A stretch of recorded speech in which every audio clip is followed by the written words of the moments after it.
Ron stared as Harry brought it all back into the compartment and tipped it onto an empty seat. "Hungry, are you?" "Starving," said Harry, taking a large bite out of a pumpkin pasty. Ron had taken out a lumpy package and unwrapped it. There were 4 sandwiches in there. He poured one of them apart and said, "She always forgets I don't like corned beef." "Swap you for one of these," said Harry, holding up a pasty. "Go on." "You don't want this. It's all dry," said Ron. "She hasn't got much time," he added quickly. "You know, with 5 of us."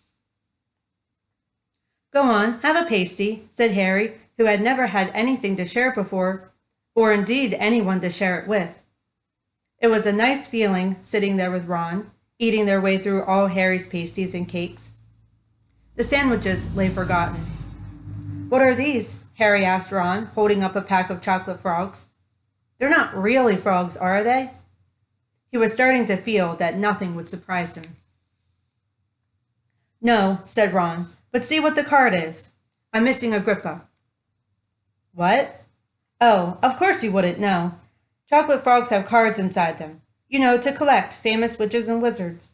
I've got about 500, but I haven't got Agrippa or Ptolemy." Harry unwrapped his chocolate frog and picked up the card. It showed a man's face. He wore half-moon glasses, had a long crooked nose, and flowing silver hair, beard, and mustache.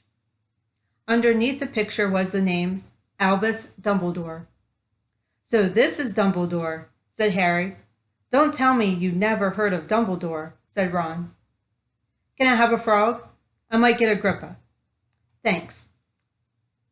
Harry turned over his card and read, "Albus Dumbledore, currently headmaster of Hogwarts, considered by many the greatest wizard of modern times. Professor Dumbledore is particularly famous for his defeat of the dark wizard Grindelwald in 1945, for the discovery of the 12 uses of dragon's blood, and his work on alchemy with his partner, Nicholas Flamel. Professor Dumbledore enjoys chamber music and 10-pin bowling." Harry turned the card back over and saw to his astonishment that Dumbledore's face had disappeared. "He's gone." "Well, you can't expect him to run around all day," said Ron. "He'll be back." "Oh, no, I've got Morgana again, and I've got about 6 of her. Do you want it? You can start collecting." Ron's eyes strayed to the pile of chocolate frogs waiting to be unwrapped.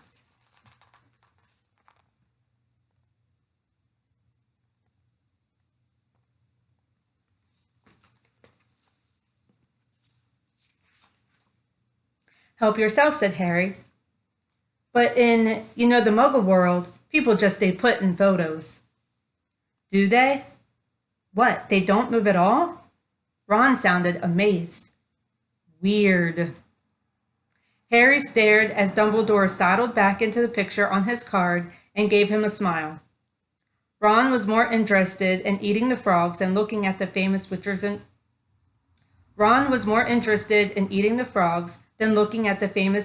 wizards cards, but Harry couldn't keep his eyes off them. Soon he had not only Dumbledore and Morgana, but Hengist of Woodcroft, Alberic Grunion, Circe Paracelsus, and Merlin.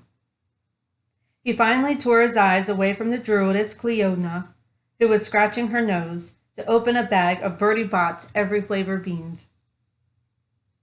"You want to be careful with those," Ron warned Harry. "When they say every flavor, they mean every flavor. You get all the ordinary ones like chocolate and peppermint and marmalade, but then you can get spinach and liver and tripe. George reckons he had a bogey-flavored one once." Ron picked up a green bean, looked at it carefully, and put it into a corner. "Blah! See? Sprouts." They had a good time eating the every flavor beans. Harry got toast, coconut, baked bean, strawberry, curry, grass, coffee, sardine, and was even brave enough to nibble the end of a funny gray one.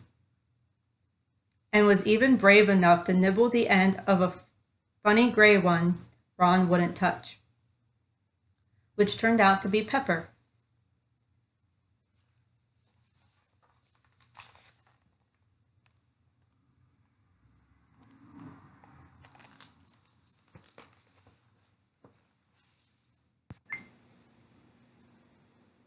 The countryside, now flying past the window, was becoming wilder. The neat fields had gone. Now there were woods, twisting rivers, and dark green hills. There was a knock on the door of their compartment, and the round-faced boy Harry had passed on platform 9 3/4 came in. He looked tearful. "Sorry," he said, "but have you seen a toad at all?" When they shook their heads, he wailed, "I've lost him. He keeps getting away from me." "He'll turn up," said Harry. "Yes," said the boy miserably. "Well, if you see him—" He left. "Don't know why he's so bothered," said Ron. "If I'd brought a toad, I'd lose it as quick as I could. Mind you, I brought Scabbers, so I can't talk." The rat was still snoozing on Ron's lap. "He might have died and you wouldn't know the difference," said Ron in disgust. "I tried to turn him yellow yesterday to make him more interesting, but the spell didn't work. I'll show you. Look." He rummaged around in his trunk and pulled out a very battered-looking wand. It was chipped in places, and something white was glinting at the end. Unicorn hairs nearly poking out. Anyway, he had just raised his wand when the compartment door slid open again. The toadless boy was back. But this time he had a girl with him. She was already wearing her new Hogwarts robes. "Has anyone seen a toad? Neville's lost one," she said. She had a bossy sort of voice, lots of bushy brown hair, and rather large front teeth. "We've already told him we haven't seen it," said Ron, but the girl wasn't listening. She was looking at the wand in his hand. "Oh, are you doing magic? Let's see it then." She sat down. Ron looked taken aback. All right." He cleared his throat. "Sunshine, daisies, butter, mellow. Turn this stupid fat rat yellow." He waved his wand, but nothing happened. Scabbers stayed gray and fast asleep. "Are you sure that's a real spell?" said the girl. "Well, it's not very good, is it? I tried a few simple spells just for practice, and it's all worked for me. Nobody in my family's magic at all. It was ever such a surprise when I got my letter, but I was ever so pleased, of course. I mean, it's the very best school of witchcraft there is. I've learned all our set books by heart, of course. I just hope it'll all be enough. I'm Hermione Granger, by the way." "Who are you?" She said all this very fast. Harry looked at Ron and was relieved to see by his stunned face that he hadn't learned all the set books off by heart either. "I'm Ron Weasley," Ron muttered. "Harry Potter," said Harry. "Are you really?" said Hermione. "I know all about you, of course. I got a few extra books for background reading, and you're in Modern Magical History, and The Rise and Fall of the Dark Arts, and Great Wizarding Events of the 20th Century. "Am I?" said Harry, feeling dazed. "Goodness, didn't you know? I'd have found out everything I could if it was me," said Hermione. "Do either of you know what house you'll be in? I've been asking around, and I hope I'm in Gryffindor. It sounds by far the best. I hear Dumbledore himself was one, but I suppose Ravenclaw wouldn't be too bad. Anyway, we'd better go and look for Neville's toad. You two had better change, you know. I expect we'll be there soon." And she left, taking the toadless boy with her. "Whatever house I'm in, I hope she's not in it," said Ron. "Whatever house I'm in, I hope she's not in it," said Ron. He threw his wand back into his trunk. "Stupid spell. George gave it to me. Bet he knew it was a dud." "What house are your brothers in?" asked Harry. "Gryffindor," said Ron. Gloom seemed to be settling on him again. "Mom and Dad were in it too. I don't know what they'll say if I'm not. I don't suppose Ravenclaw would be too bad. But imagine if they put me in Slytherin. That's the house fault. I mean, you know who was in? Yeah, said Ron. He flopped back into his seat, looking depressed. You know, I think the ends of Scabbers' whiskers are a bit lighter, said Harry, trying to take Ron's mind. I think the ends of Scabbers' whiskers are a bit lighter, said Harry, trying to take Ron's mind off houses. So what do your oldest brothers do, now that they've left anyway? Harry was wondering what a wizard did once he'd finished school. Charlie's in Romania studying dragons, and Bill's in Africa doing something for Gringotts, said Ron. Did you hear about Gringotts? It's been all over the Daily Prophet. But I don't suppose you get that with the Muggles. Someone tried to rob a high-security vault. Harry stared. Really? What happened to them? Nothing. That's why it's such big news. They haven't been caught. My dad says it must have been a powerful dark wizard to get round Gringotts. But they don't think they took anything. That's what's odd. Of course, everyone gets scared when something like this happens, in case you know who is behind it. Harry turned this news over in his mind. He was starting to get a prickle of fear every time you know who was mentioned. He supposed this was all part of entering the magical world, but it had been a lot more comfortable saying Voldemort without worrying. What's your Quidditch team? Ron asked. I don't know any, Harry confessed. What?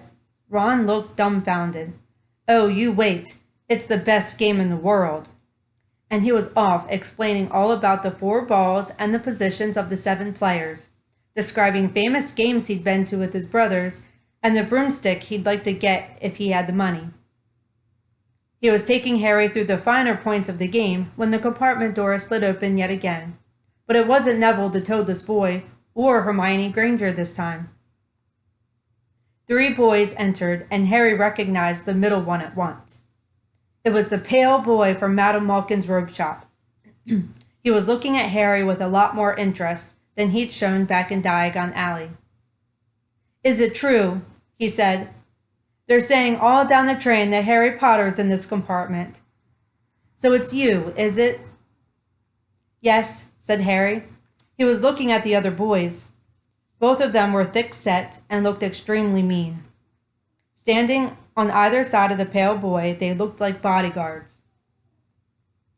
Oh, this is Crabbe, and this is Goyle, said the pale boy carelessly, noticing where Harry was looking. And my name's Malfoy. Draco Malfoy. Ron gave a slight cough, which might have been hiding a snigger. Draco Malfoy looked at him. Think my name's funny, do you? No need to ask who you are. My father told me all the Weasleys have red hair, freckles, and more children than they can afford. He turned back to Harry. You'll soon find out some wizarding families are much better than others, Potter. You don't want to go making friends with the wrong sort. I can help you there. He held out his hand to shake Harry's, but Harry didn't take it. I think I can tell who the wrong sort are for myself, thanks, he said coolly. Draco Malfoy didn't go red, but a pink tinge appeared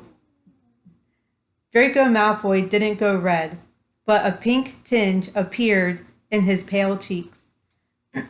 I'd be careful if I were you, Potter, he said slowly.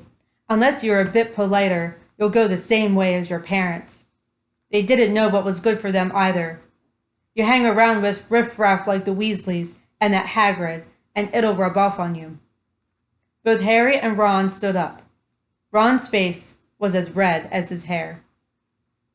Say that again, he said. Oh, you're going to fight us, are you? Malfoy sneered. Unless you get out now, said Harry, more bravely than he felt, because Crabbe and Goyle were a lot bigger than him or Ron. But we don't feel like leaving, do we? We've eaten all our food, and you still seem to have some. Goyle reached towards the chocolate frogs next to Ron. Ron leapt forward, but before he'd so much as touched Goyle, Goyle let out a horrible yell. Scabbers the rat was hanging off his finger. Sharp little teeth sunk deep into Goyle's knuckle. Crabbe and Malfoy backed away as Goyle swung Scabbers the rat was hanging off his finger. Sharp little teeth sunk deep into Goyle's knuckle. Crabbe and Malfoy backed away as Goyle swung Scabbers around and around, howling. And when Scabbers finally flew off and hit the window, all three of them disappeared at once. Perhaps they thought there were more rats lurking among the sweets, or perhaps they'd heard footsteps, because a second later, Hermione Granger came in. "What has been going on?" she said, looking at the sweets all over the floor and Ron picking up Scabbers by his tail. "I think he's been knocked out," Ron said to Harry. He looked closer at Scabbers. "No, I don't believe it. He has gone back to sleep." And so he had. "You've met Malfoy before?" Harry explained about their meeting in Diagon Alley. "I've heard of his family," said Ron darkly. "They were some of the first to come back to our side after you-know-who disappeared.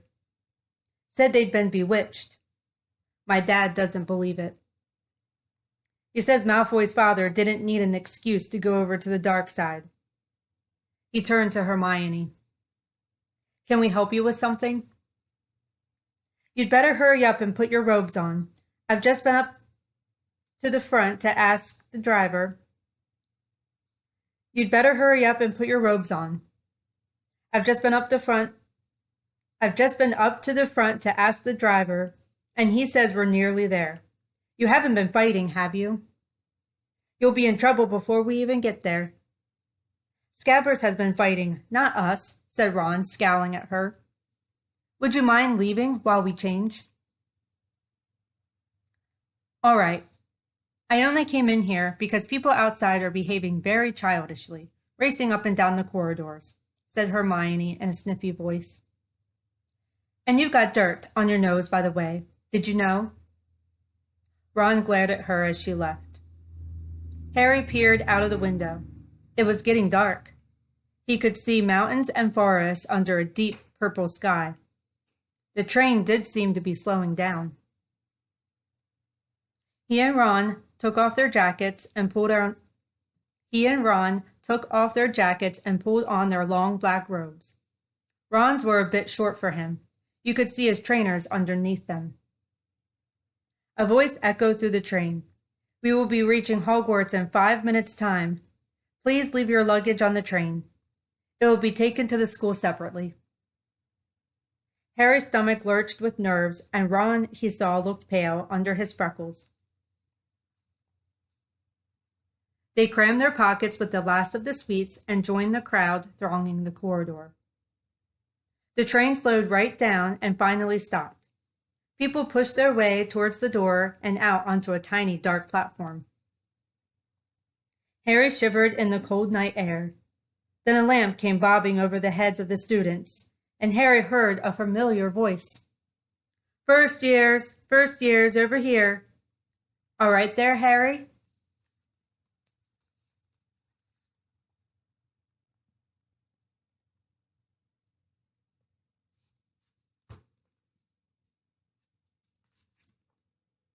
Hagrid's big, hairy face beamed over the sea of heads. "Come on, follow me. Any more first years? Mind your step now. First years, follow me." Slipping and stumbling, they followed Hagrid down what seemed to be a steep, narrow path.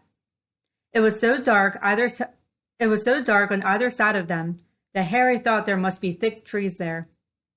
Nobody spoke much. Neville, the boy who kept losing his toad, sniffed once or twice.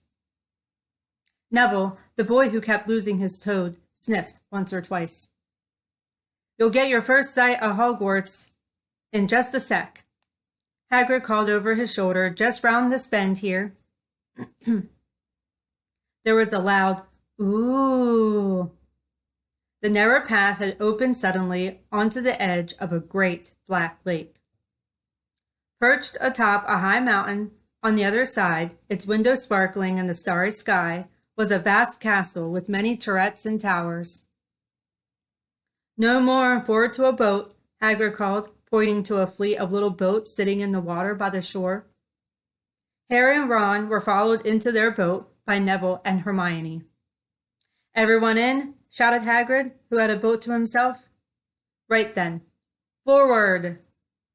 And the fleet of little boats moved off all at once, gliding across the lake, which was as smooth as glass. Everyone was silent, staring up at the great castle overhead. It towered over them as they sailed nearer and nearer to the cliff on which it stood. "Heads down!" yelled Hagrid as the first boats reached the cliff. They all bent their heads, and the little boats carried them through a curtain of ivy, which had a wide opening in the cliff face. They were carried along a dark tunnel which seemed to be taking them right underneath the castle. They reached a kind of underground harbor where they clambered out onto rocks and pebbles. "Oi, you there! Is this your toad?" said Hagrid, who was checking the boats as people climbed out of them. "Trevor!" cried Neville blissfully, holding out his hands. They clambered up a passageway in the rock after Hagrid's lamp, coming out at last onto smooth, damp grass right in the shadow of the castle. They walked up a flight of stone steps and crowded around the huge oak front door. "Everyone here? You there, still got your toad?" Hagrid raised a gigantic fist and knocked 3 times on the castle door.